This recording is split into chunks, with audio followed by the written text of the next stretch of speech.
boa tarde, boa noite, boa madrugada para você que acompanha o canal da Apollo. Estamos aqui com mais um vídeo. Vamos hoje dar sequência e terminar a primeira parte aí de toda a nossa série da dieta. Falar do último macronutriente que falta. E aí a gente já mata esse assunto também e pode começar a falar de assuntos mais específicos da dieta em si, que é o que talvez seja até mais interessante para vocês. Então, logo após essa nossa tela preta / vinheta, nós terminamos aí nosso assunto e vamos fazer a nossa visão geral sobre a gordura. Até daqui a pouco.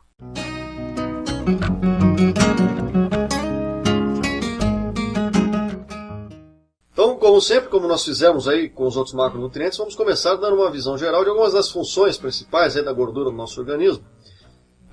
E nós devemos saber que ela é responsável por regular, por exemplo, nosso sistema imunológico, depende de gorduras. A absorção de nutrientes no nosso intestino, no nosso organismo, é otimizada com a presença de gorduras. Ela é responsável por conter inflamação de tecidos, por exemplo. Então, quando a gente faz um treino, a gente cria lesões, né, teciduais, para repor essas lesões, reconstruir o músculo, a gente usa a proteína. Mas também fazemos uso da gordura para a reestruturação das células. A gordura é responsável por regular o nosso humor, por exemplo, por algumas questões mais específicas e, em parte, porque ela também é responsável por regular a nossa produção hormonal. Por exemplo, a testosterona ela é totalmente dependente de gorduras no organismo para que a testosterona possa ser produzida. Ou seja, a gordura, como os outros macronutrientes, aí, tem diversas funções que ela pode cumprir aí no nosso organismo, sendo assim, portanto, fundamental na nossa dieta. E, é claro, como todos os outros macronutrientes também, a gordura pode ser utilizada como substrato energético para o nosso organismo, porque o nosso corpo é como um carro total flex. Não importa o combustível que você põe lá dentro, ele consegue fazer a máquina girar. Agora, sempre lembrando que quando nós estamos falando dessas gorduras, na verdade nós estamos falando das gorduras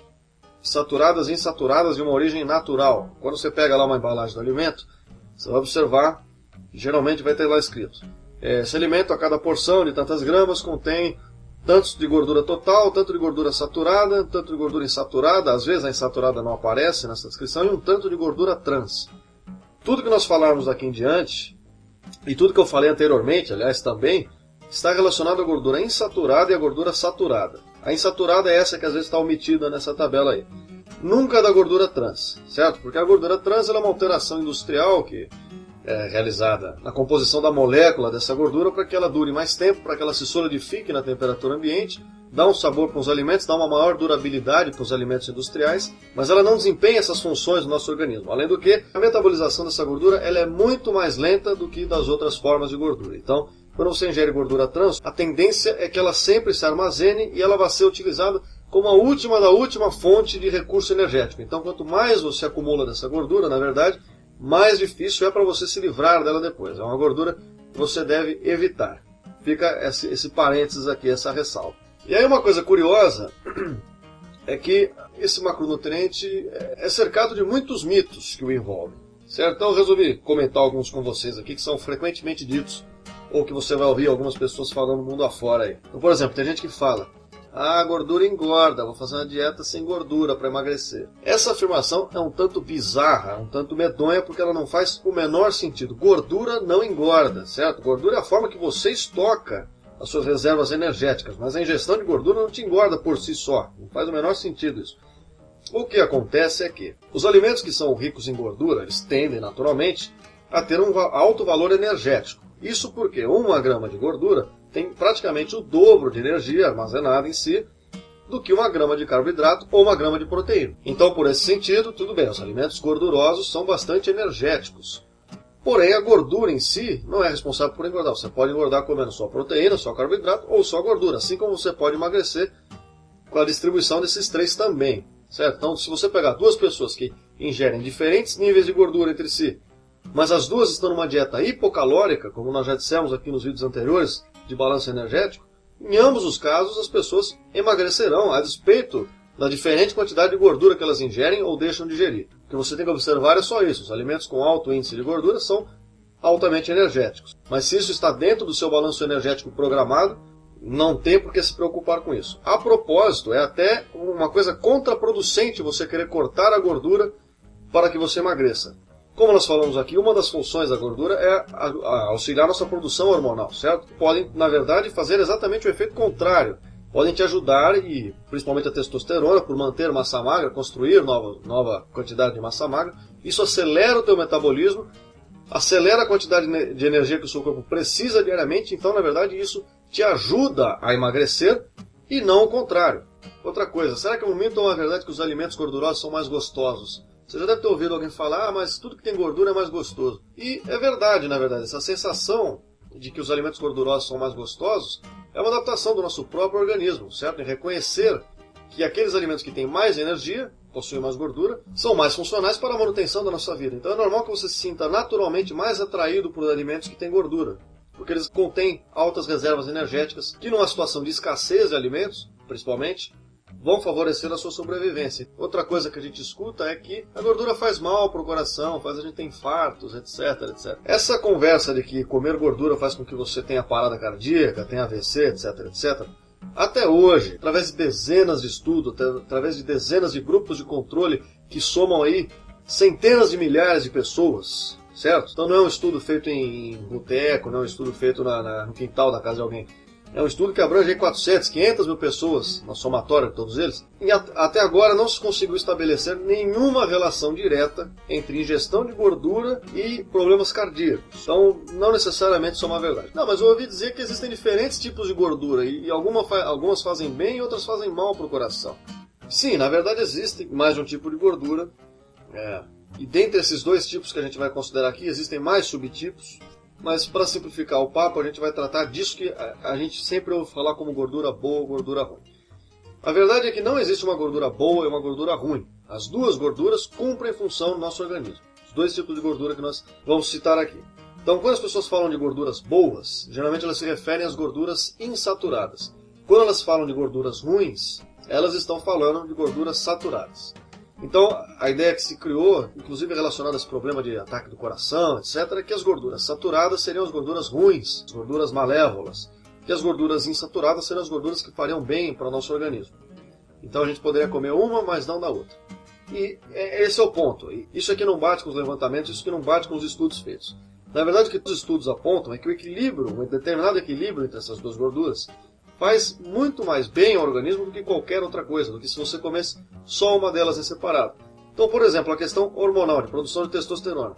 As pessoas que foram mantidas num grupo de controle, se alimentando com gorduras saturadas e insaturadas nas devidas proporções, tiveram um nível de produção hormonal de testosterona muito mais alto do que aquelas que foram mantidas numa dieta só de gorduras boas, entre aspas, só de gorduras insaturadas. Para nós que treinamos, por exemplo, existe um outro estudo que mostra lá dois grupos de pessoas. Uma se alimentando só das gorduras boas e uma das que se alimentaram com gorduras saturadas e insaturadas e colocaram essas pessoas para treinarem. Depois de um tempo, não me lembro exatamente, talvez 3 meses ou alguma coisa assim, as pessoas que treinavam e se alimentavam só com gorduras boas ganharam um pouco de força e praticamente nada de massa muscular. As pessoas que se alimentaram com gorduras saturadas e insaturadas ganharam mais força do que o outro grupo e ganharam volume muscular, coisa que o outro grupo quase não tinha conseguido. Então, na verdade, nós não devemos separar em gorduras boas e gorduras ruins. São gorduras que ambas podem ser boas ou ruins, depende da forma que você as ingere. O melhor dos mundos é que você tenha as duas fontes na sua dieta, que você combine as duas para ter todos os benefícios possíveis dessa combinação. Vamos pegar então os alimentos que são ricos em gorduras insaturadas, ou a gordura boa, entre aspas, que são comuns aí na nossa dieta. Então essas gorduras muito geralmente são aquelas que têm origem vegetal. Não é uma regra que toda gordura vegetal vai ser insaturada, mas a grande maioria acaba sendo.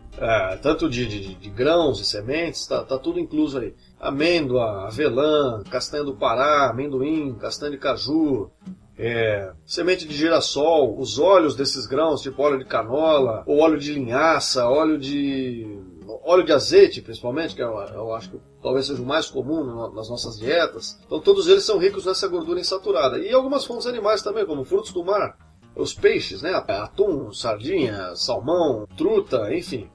Os peixes também são ricos nessa composição.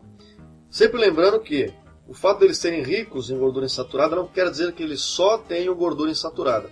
É sempre uma distribuição. Dentro do total de gorduras, uma parcela é insaturada, uma parcela é saturada. E nesses casos, a maior parte é insaturada. Por isso que a gente coloca nessa categoria. Agora, do lado das gorduras saturadas, que seguem essa mesma regra, não quer dizer que 100% delas seja saturada, nós temos geralmente os alimentos de origem animal, como gordura de porco, gordura da vaca, gordura de carne de frango, gordura de ovo, dos laticínios, né, do queijo, do leite, enfim. Mas é possível também você encontrar gordura saturada de origem vegetal, por exemplo, o óleo de coco. É uma das fontes que, se eu não me engano, tem uns 80 e tantos por cento, quase 90%, de gordura saturada, da gordura do óleo do coco.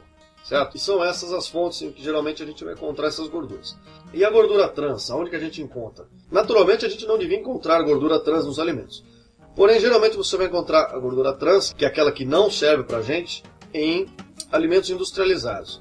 Dando um exemplo para vocês aqui, que é um outro parênteses que pode ser útil para vocês.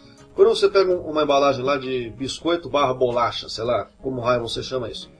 Você vai lá que ele vai provavelmente indicar naquela tabela nutricional que tem lá tantas gorduras totais, tantas dessas gorduras são saturadas e não tem gordura trans numa porção de 3 biscoitos lá, por exemplo.